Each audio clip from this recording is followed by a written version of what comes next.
Anyway, moving on from Snoop Dogg. The X button. This is from Scott Stash. We've been playing Metal Gear Solid 2 recently, and this game does the whole Japanese game thing where it uses the X button as the cancel instead of the confirmation. So, I don't know what this video is. I'm assuming it's talking about why it's on every controller, but let's find out. I'm so confused. Controllers are a wild thing, man. They are. You ever think about the fact they have to design What a ridiculous shit. No one knew what they were doing with controller design back then. I know people there's definitely something to be said about older controllers being much smaller. And I fully understand that. But, like, there was, like, this fucking, like, hard corner nonsense they had on the NES controller. I know people have nostalgia for it, but this is not a comfortable controller. Like, at all. Yeah. things to work across thousands of games, an endless amount of genres for different kinds of ages, demographics, all of that. This controller was supposed to be the be-all, end-all for everything. And it sucked ass at it. What, only 2 buttons? We're obviously gonna need to kick things up a notch here. We need more buttons for more complex games. So, introducing the Super Nintendo controller, featuring a whole new set of friends to get to know. Not only do we have shoulder buttons with L and R, but we also have 2 brand new face buttons, Y and X. It's interesting they went for A and B, yet X and Y, and not Y and Z, if you wanted to go for the first 2 letters of the alphabet. I think the reason why they probably did this is because they wanted to keep it consistent with older games. So you play the new Mario game, you're like, oh, the A and B stuff still does the same things. And the last 2. But it's probably just because X and Y kind of go together more frequently than Y and Z. You know, X-axis, Y-axis, that kind of crap. They could have done C and D as well. I guess they could have done that. Actually, I do wonder why they specifically went with X and Y. I guess you could go with commonly grouped together, but I wonder if there's any other reason for it. There's probably some, like, design meeting reason why they did it. Regardless, this new button layout put the Super Nintendo controller at an overall advantage compared to the competition with the Sega Genesis. Only 3 face buttons overall, with just 1 start button, which overall puts this right in line with the original NES. But it does have dedicated diagonals. Like, sure, you got a C button now, good for you, but the NES controller at least had a select button. This only has a start, which means these controllers both have the exact same amount of buttons. Which, hey, I mean, at least this was an upgrade from the Sega Master System controller. Didn't even have a separate start button. What the fuck is... I've actually never seen this controller. What the fuck is this D-pad? There wasn't even patent... Wait, were there patent issues? No, the patent issues didn't come along till Sony. What the fuck is this thing? This button right here was start in addition to the Sega Master System's equivalent to the B button on the NES controller. And even then, what the hell is this? 1 and 2? There's another system around the time that TurboGrafx 16 had similarly labeled buttons, except it was labeled 2 and 1. Which, come to think of it, the Genesis controller is already kind of confusing because it goes A, B, C, while the NES controller starts with B and ends with A. And then you have the Neo Geo controller, which also has A, B, C buttons, but also includes a D. Oh, that might be why they didn't go A, B, C, D. Right. That actually explains it. Well, yeah, actually, hold up. SNES. I guess, actually, Super Famicom.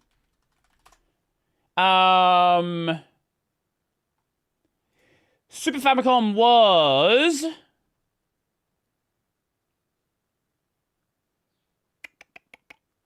released. Here we go. 1990. When was the Neo Geo? Also 1990. Which one came first? April 16th in Japan, and the SNES was November. It is very possible that is the reason why they didn't go ABCD, because Neo Geo already did it.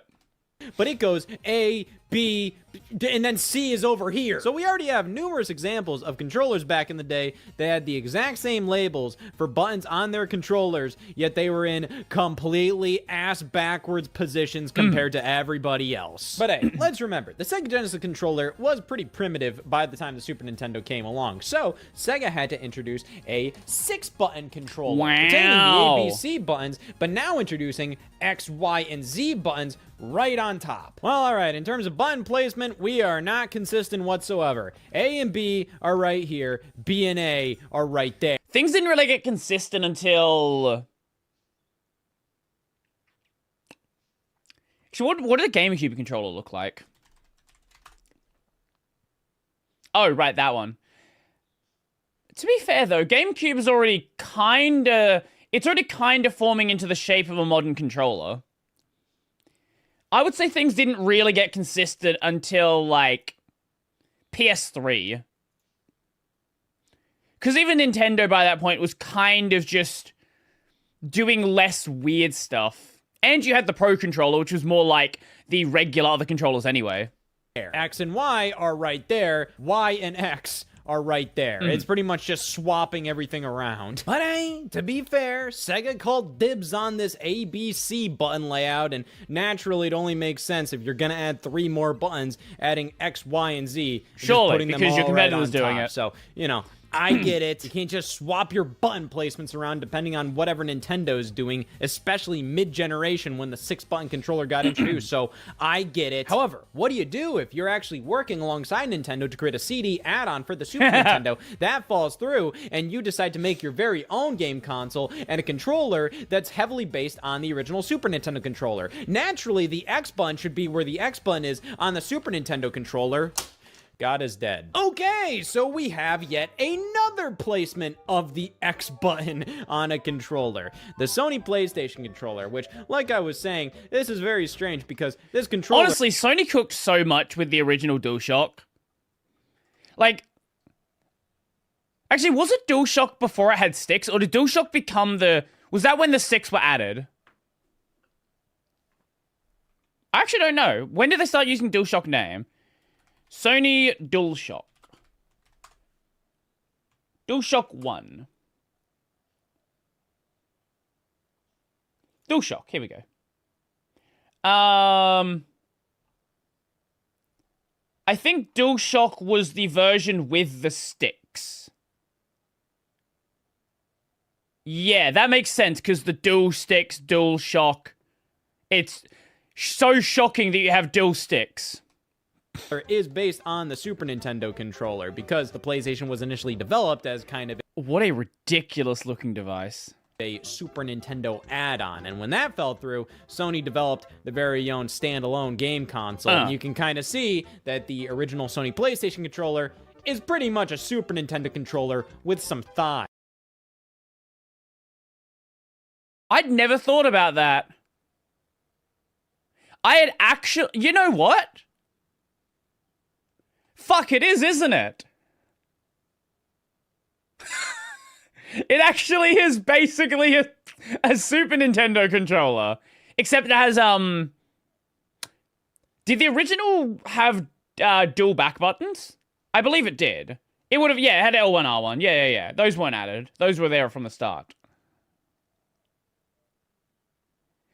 So it had basically the same front layout with a divot here. And then... L1, R1, L2, R2. Yeah. I did because the original SNES CD / PlayStation, the PlayStation. Sorry, what was that in reference to? Didn't it also have Rumble? I want to say it had Rumble. Did the SNES controller not have Rumble?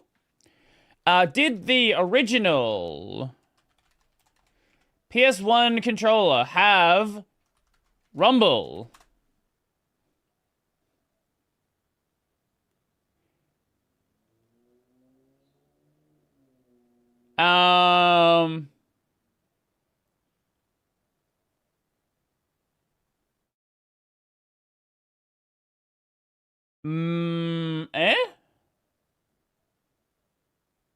Maybe not?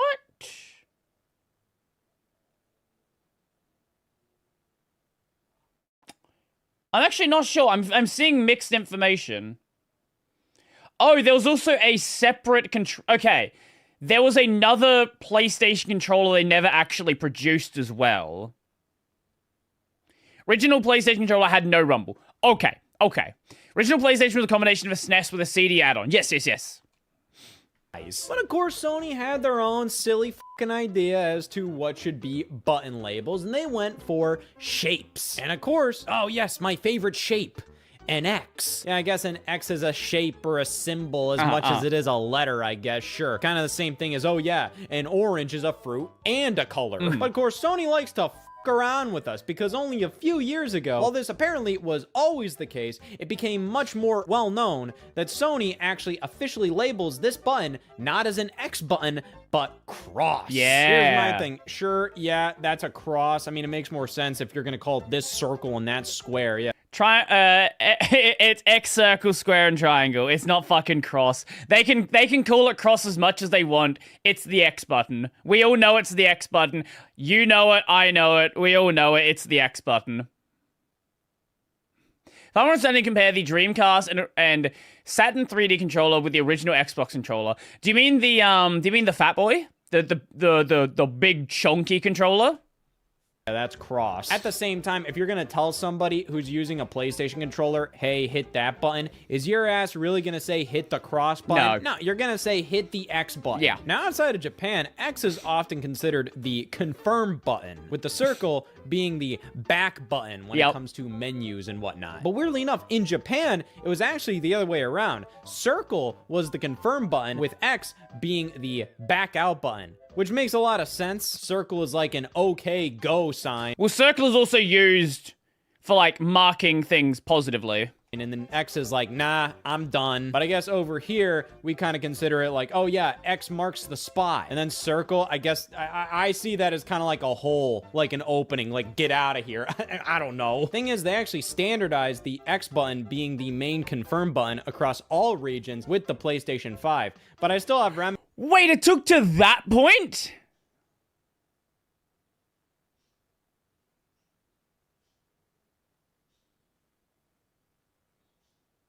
Wait, so were this still Japanese-only games? Like, they never got, like, a localization? That were still doing X to cancel until, like, the mid-2010s?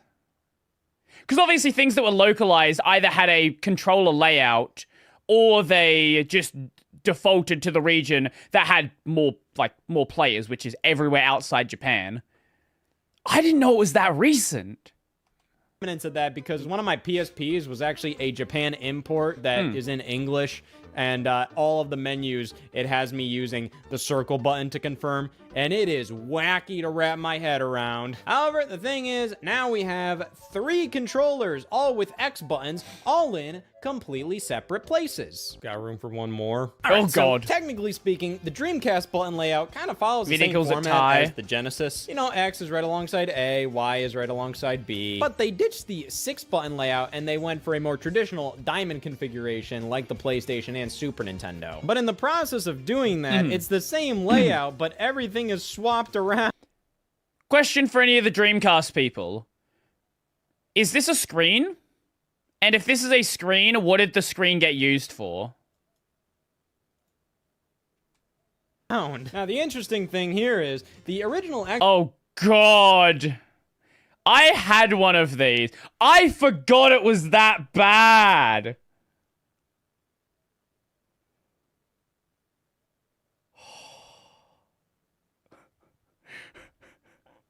I haven't looked at one of these in, like,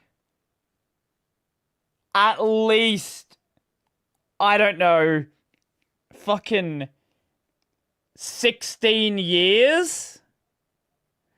Oh my God. Yes, very little of most of the animations. Look at that fucking D-pad. Like, the sticks are bad enough. The shape is bad enough. What the fuck was that D-pad? Xbox, many have said, is kind of like the spiritual successor of the Dreamcast. I mean, how Sega was working closely with Microsoft with the Dreamcast. On every Dreamcast, you see a Windows logo on it. And after the Dreamcast got discontinued, loads of Sega's games came over to the Xbox, whether it was Shenmue 2, Toe Jam and Earl 3.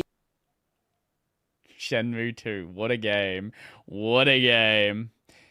This goes definitely like to the Nintendo style, where the action button A and the X on the PS controller. Ah, that makes sense. Panzer Dragoon Orta. And in many ways, you can kind of look at how the original Xbox controller is laid out, and it feels like... Oh, what? I forgot the fucking... Right, the fucking... The triggers were like a mile back as well. The fat-ass cousin of the Dreamcast controller. And that feels even more true considering the button layout is pretty much the same on the Xbox controller. X and A, Y and B. One problem. They swapped all the colors around. What the hell? X is blue, X is yellow, Y is yellow, Y is green, A is green, A is red, B is red, B is blue. And to add insult to injury, the buttons are like angled in a weird way on the original Xbox controller, where it's still a diamond configuration, but it's at like a weird angle. Which, all right, that was fixed with the Xbox controller S. Okay. And it's been like that ever since. Now we're in the realm of normal, sane controllers. The D-pad still fucking sucked at the time. A 360 controller is the earliest Xbox controller I don't want to kill myself if I hold. Was fixed with the... What the hell were the white and black buttons for? I don't even remember. Xbox controller S, and it's been like that ever since. But you know what's a little wacky? Starting with the Xbox 360, now this is a center button and it brings you back to the home menu. And of course, they decided to pick the Xbox logo, which is just a fucking X. So if you tell somebody, hey, hit the X button on the Xbox 360 controller, I wouldn't put it past them to hit that button. Well, it turned out Nintendo stopped giving much of a fuck with the Nintendo 64. Right! I forgot about the C-pad as well! Oh my god, yes! I forgot this existed! Look at this. B is up, A is down. Here, B is down and A is up. And now there's absolutely no X or Y button for that matter. But no, now we have C buttons. And no, not like the Sega Genesis C button. Nah, this is like a separate D-pad meant for camera control. But in numerous games, they kind of act as a second set of face buttons. So fundamentally, this is what happened to the X and Y buttons on the N64 controller. These pretty much act as replacements to those. Of course, we also have a Z button on the back here.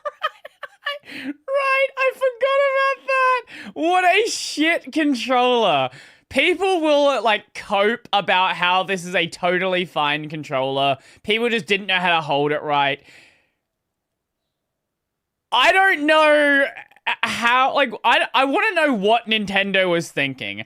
I would love to see those design documents and the sort of early play testing they did to justify the existence of this thing. Completely unrelated to the Sega Genesis Z button. But hey, with the next Nintendo console, we're finally going back to the standard BAYX format. You think? What the hell is this? It's like they jumbled everything up. Now, for the first time ever, X is where the A button placement was on the Super Nintendo. So now we have the perfect collection right here. The X button has been everywhere. Also, these sticks were... even in places you least suspect. Oh yeah, the fucking... To be fair, the Wii controller... The Wii controller was a different shape. It was for motion controls. There was only so much that could be done with that one. And that's why they made the Wii... Is it the... Yeah, here it is. Wii Classic, sorry. Wii Classic controller.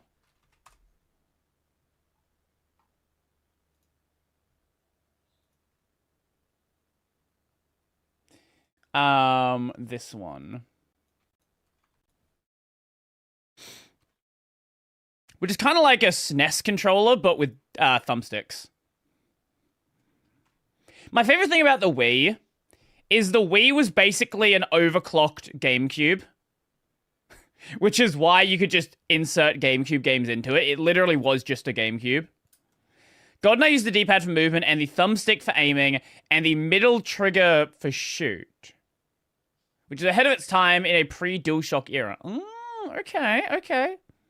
Fact. See, this is called a plus button. But technically, if I want to be a smartass, I can just do it on the side. There we go. It's an X. Or how about with the PlayStation Move controllers? For some reason on this one, they kept the order in which the PlayStation symbols appear, but they changed it from a diamond configuration to a rectangle. I never had one of these. Now the X button is off to the bottom left of this controller. And then even stranger, if you get the nunchuck-like navigation controller with the Move controller, this has copies of the X and circle buttons on here. And the X button here is in the top left. This is all ridiculous, but at the end of the day, it don't matter. As somebody who jumps from console to console to console, I don't necessarily have a tough time remembering where the X button is on this controller or where the X button is on that controller. But for regular everyday consumers, I wouldn't doubt them getting kind of confused by all of these different variants of a... I just got one new old stock of the old PS3 one for $10 at a flea market. That's, you know what? Assuming it works fine, that's a good price. A lot of old retro stuff is just... pricing is just so fucked, man. Like, it's... Remember when you could just buy retro games? Remember you could just buy them?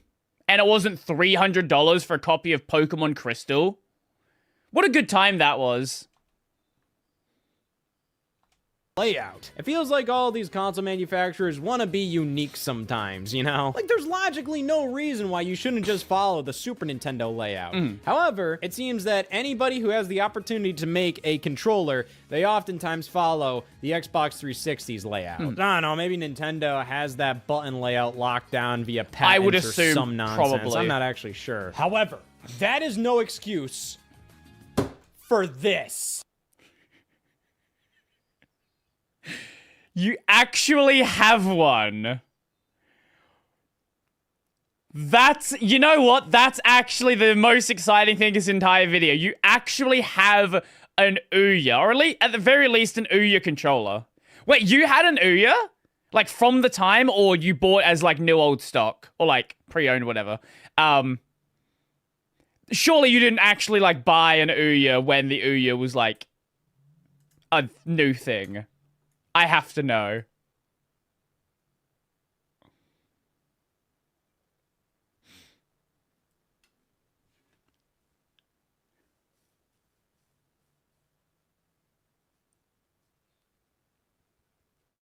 I'm not going to get an answer, am I? Who the f decided upon... I bought it when it was new at a GameStop. I was legit excited about... What made you excited? I'm actually curious. Why were you excited about the Ouya? What? Because if I wasn't the selling point of the Ouya like Android games new to TV? Indie games. Okay, fair enough. The funny thing about the Ouya is I think it would have made... If the Ouya came out later, I think it actually would have made a lot more sense. Because this was before games like Genshin came out. It's more complicated than the Android games on the TV. Okay. Because at the time, there wasn't really much in the way of TV Android games you'd even want to play. But nowadays, you have, obviously, Genshin, you have ZZZ, fucking all of the Hoyoverse games, all of the gacha slop that's basically Genshin. You have Warzone, you have Fortnite. Woowa, yeah, is another one. Is Tower of Fantasy on Android? Probably. Now there's at least, like, console games on phones. Oh, yeah, PUBG came to Android at some point, didn't it? The Ouya's button layout. In the Ouya menus, O is confirm. Okay, like, that's whatever. O is confirm on Japanese PlayStations. Whatever. But that makes A the back button in the menus. What dimension are we living in while we're playing the Ouya? A shouldn't be back. That's just immoral. The original NES controller pretty much made it so then A is your confirm button. no exceptions. Well, that is until Nintendo decided. I mean, yeah, it was that, but at the time, and same time, Android was used because a cheap ARM device, but the intention was to be an open platform for TV-based indie development. Okay, yeah, okay, fair enough, fair enough. This was during Steam Greenlight, wasn't it? Like, this was back when it was still hard to get a game onto Steam if you didn't have a publisher. I feel like that's the timing it was. Pretty much, I think the only console, the only like indie market that really existed at the time was like the Xbox Live market, wasn't it? I'm forgetting when the Ouya was, but that sounds right. 2013. So yeah, this would have been late 360. So this would have been still during the Xbox Live game market. When did Steam Greenlight end?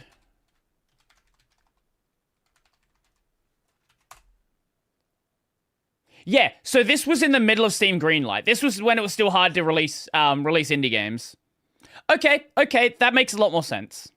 To f with it themselves, and they made B the main confirm button on the Super Nintendo. So when something like Super Mario World, oh, it's not B and A anymore. B isn't run and A isn't jump. Y is run and B is jump. Yeah, it feels better, but B is jump. This button layout alone made everything up. Oftentimes I play a Super Nintendo game, sometimes B is confirmed, sometimes A is confirmed, sometimes B is back, sometimes it turns out Y is back, sometimes A is back. And then you have some chuckle Ouya controller kind of go, okay, oh, you North American gamers, you're all used to O being back. Well, now O is confirmed, and now A is back. Y is in the same place as the Xbox 360 controller. That's kind of nice. And of course, the elusive U button. Oh my god, I'm going crazy here. I just need a no-nonsense controller.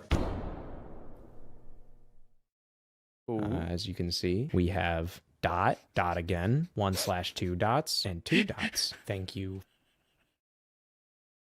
This was made by an engineer. This was made by an engineer. There was no UX designers involved in the slightest. Philips CDI controller. Oh my god, I'm sorry.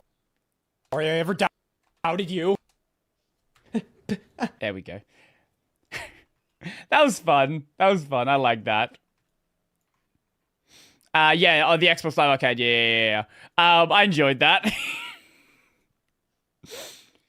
That was just crazy rambling about the absolute mess that is controllers.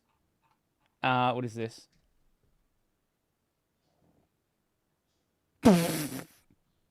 Apparently, if you look up Brodie on YouTube, you get some guy who is some fucking like this guy's doing roids. Some guy who's doing a lot of roids, and then directly under that you get me. Yeah, the hardware is so fucking bad. The triggers squeaked, and the thumbsticks grinded the casing, and the Wi-Fi and Bluetooth chip was bad. Yeah, I have no surprise at all there, even remotely.